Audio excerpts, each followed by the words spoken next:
We are so delighted to introduce Dr. Mikiko Kanda. First of all, could you tell us your background? Hello, I'm Mikiko Kanda.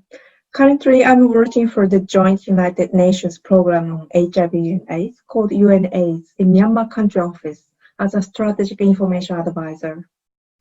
My career has been evolved from providing nursing care to individuals to planning and supporting programs at country and regional levels based on my interests and experiences over time. I started my career as a clinical nurse in the hospital, followed by developing a nursing credentialing system at Japanese Nursing Association. This credentialing system certifies 3 specialists and aims to offer quality healthcare to citizens, meaning contributing to group of people and patients, which I felt rewarding. During my tenure, I decided to proceed to graduate school to broaden my scope and develop my expertise in global health.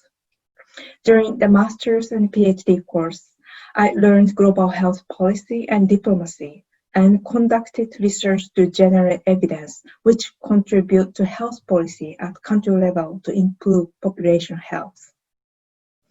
After completing PhD course, I joined the WHO Regional Office for Southeast Asia in New Delhi, India. During my tenure for 4 years, I was involved in the WHO work from research and program perspectives. My experience as a technical officer for nursing and midwifery for 2 years enabled me to support nursing and midwifery programs in 11 Southeast Asia countries by developing regional strategic directions, as well as generating evidence, monitoring, documentation, and capacity building, which contributes to achievement of Sustainable Development Goals 3, universal health coverage, meaning health and well-being for all.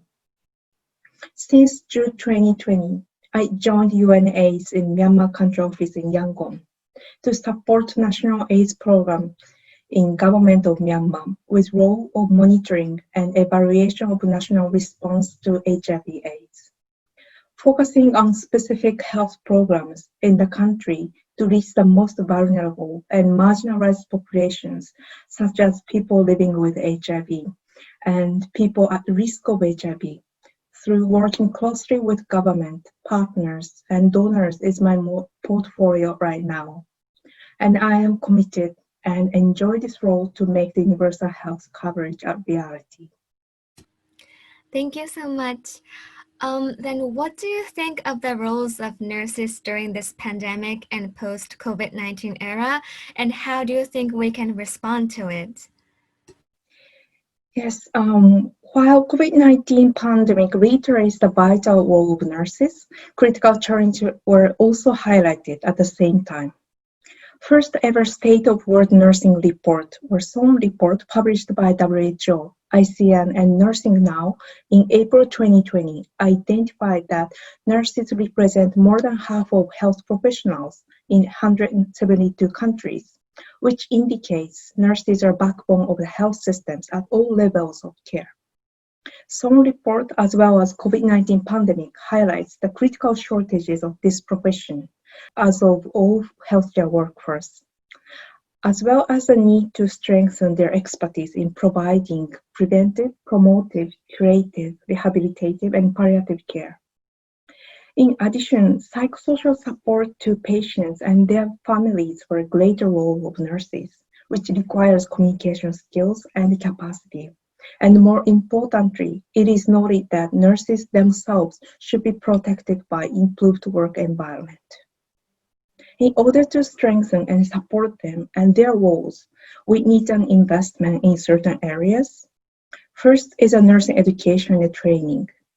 As SON report reinforces, transformative education should be strengthened and implemented.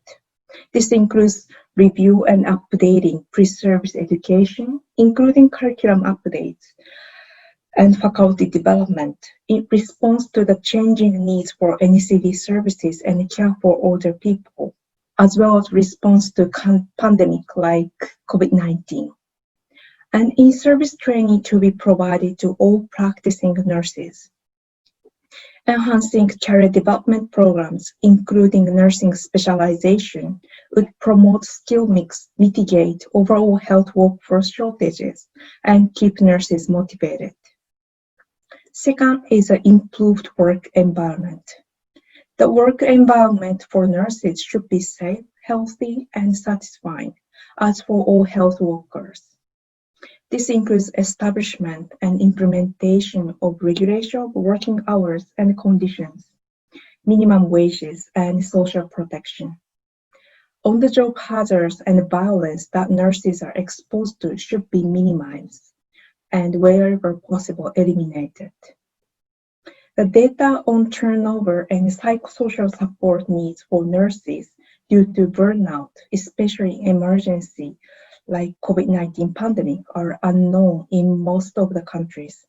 However, improved occupational health and well-being of nurses will be the key to retaining and motivating nurses.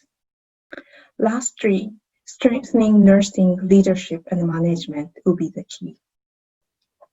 Team approach is a key to mitigate shortages of health workforce, and the nurses play central coordinating role. Therefore, developing adequate leadership and management skill is important at all levels of care.